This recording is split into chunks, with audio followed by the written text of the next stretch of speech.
আজকে যদি আমার স্বামী থাকে তাহলে এখানে উনার আরো কত আনন্দ লাগতো। এই যে গরিব মানুষকে দান করে উনি সবসময় আত্মতৃপ্তিতে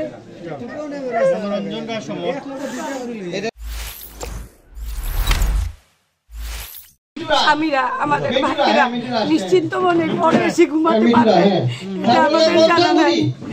কারণ আমি জানি আমাদের ইউনিয়নবাসী জানে, আমাদের সমস্ত সদরবাসীরা কিন্তু জানে যে আমার স্বামী কতটুকু নির্দোষ। আমার স্বামীর মতো মানুষেরা জ্বালাও পোড়াওয়ার মতো মামলা তাদের কোনো নাম থাকতে পারে কিনা ইউনিয়নবাসীরা সহ সদরবাসীর মানুষেরা জানে।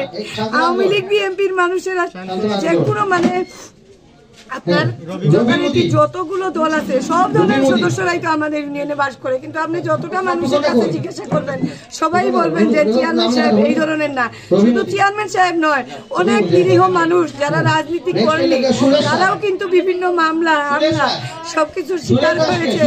ইলেকশনের সময়ও জাতীয় নির্বাচনের সময়ও মানুষ 2 মাস 3 মাস ধরে ঘরে ঘুমাতে পারেনি, কেউ ঘরে এসে বাজার দিতে পারেনি, অনেকে অনাহারে অনেকে দিন কাটিয়েছে, অনেকে মিথ্যা মামলায়, অনেকে কিন্তু রাজনীতিও করে না এরকম মানুষও কিন্তু অনেক ধরনের মামলার শিকার হয়েছে। আপনারা বিভিন্ন ধরনের তদন্ত করলে এগুলা জানতে পারবেন। এগুলা বিভিন্ন সাংবাদিকদের কাছে থাকার কথা, বিভিন্ন টিভি চ্যানেলের যারা সাংবাদিকরা আছে তাদের কাছে।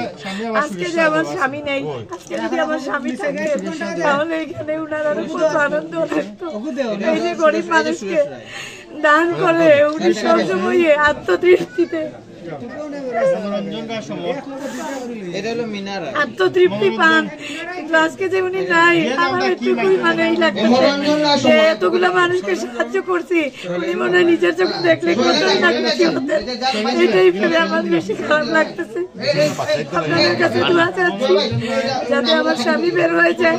সরকারের প্রতি দৃষ্টি আকর্ষণ করছি আমার স্বামীকে এই মিথ্যা মামলা থেকে অব্যাহতি দেওয়ার জন্য সমস্ত দেশবাসীর কাছে দৃষ্টি আকর্ষণ করছি আমার স্বামীকে এই মিথ্যা মামলা থেকে অব্যাহতি দেওয়ার জন্য।